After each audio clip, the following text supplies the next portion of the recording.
Rose 13185. Thank you so much for always there for me, to support me. Please stay with me and subscribe. Hello everyone. Hi, I'm Rosalie Siberia Rose 13, my YouTube channel. So guys, andito ako ngayon ulit kasi meron akong i-share sa inyong problema sa aking copyright. Red icon siya. So, i-share ko sa inyo kung paano ko siya i-solve. Sandali lang guys. So, lahat ng i-share ko dito sa aking YouTube channel ay totoo pong nangyayari. At hindi ko gawa-gawa lang. So, ito ako ngayon. Dito ako sa work ko. Walang aso dito. Ako lang ang aso. Kasi yung nandoon sila sa labas. So, dito ako ngayon. So, wala akong aso. At saka, gagawin ko ang aking trabaho. So, ito yung simple me. Okay? So, sobrang init dito. So, patuloy natin yung aking problema sa aking copyright music. Copyright music, the apple and the pear soap. So, ngayon lang po itong nang lumabas yung copyright.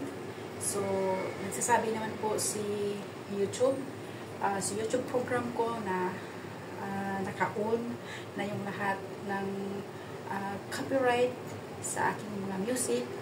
Yung, alam mo na. So, ngayon po, naglabasan na yung mga kunting diferensya lang yan. Hindi yan nakaka-apekto. Sorry, kasi please. Hindi po yan naka-apekto sa ating YouTube channel, yung ating tawag nito, yung ating copyright. Sandali lang po gawin yan. Punta tayo sa Chrome. Okay? Tapos, makikita mo natin dito yung ating copyright. So, hanapin ko yung pear and apple soap. Andoon po, yellow siya. Naka-yellow icon po siya ng sign ng dollar. So, kapag ganoon, kailangan natin linisin yung ating copyright na iyon. Kasi, walang problema sa ating channel. Basta, yun ay ayusin natin, papalitan natin ng music or ibang sounds or ating voice, sariling voice. Okay? So, andyan, ating titignan ang ating mga copyright. So, nililinis ko yung channel ko. Meron siyang warning, kaso lang nabigla ako noon dahil dinilit ko kaagad. So, nagsisisi ako. Hindi pala kailangan i-delete. No need to delete each of your videos you're uploading. If, example, have copyright. So, no need to delete. Okay? Just need to change the video. Just, i-follow mo lang yung instruction ni YouTube. Masosolve yan.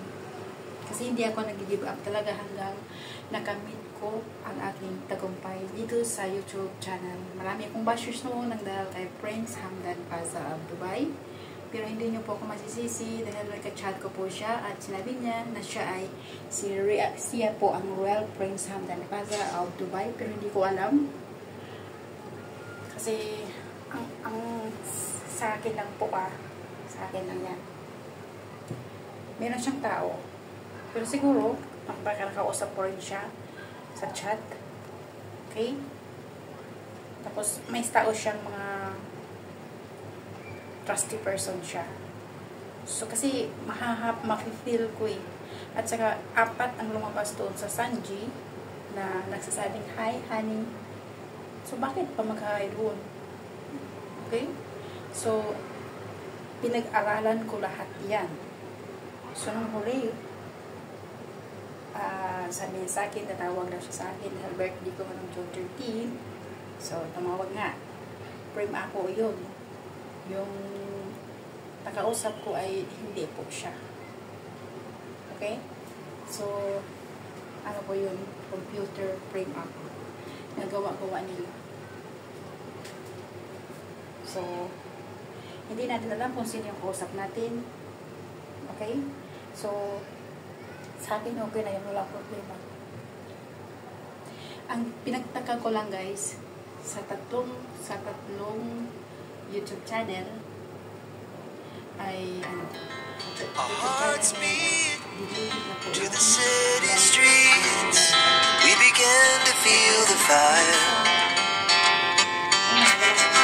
We rise like tall buildings as the chemicals that take us higher.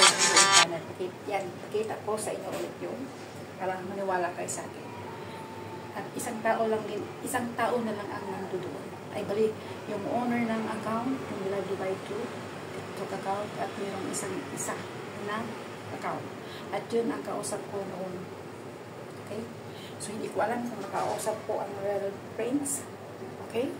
So, bahala na po si Lord, pero hindi po ako nag-aantay. To be honest. Kung ano ang nawala sa akin, labas na kayo doon.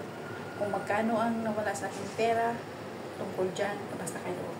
So, itong huli, dahil ko soon na magpabayad, hindi ko alam kung real friends or imposter. Sabi ko, no need, ended. I don't want anymore. Okay?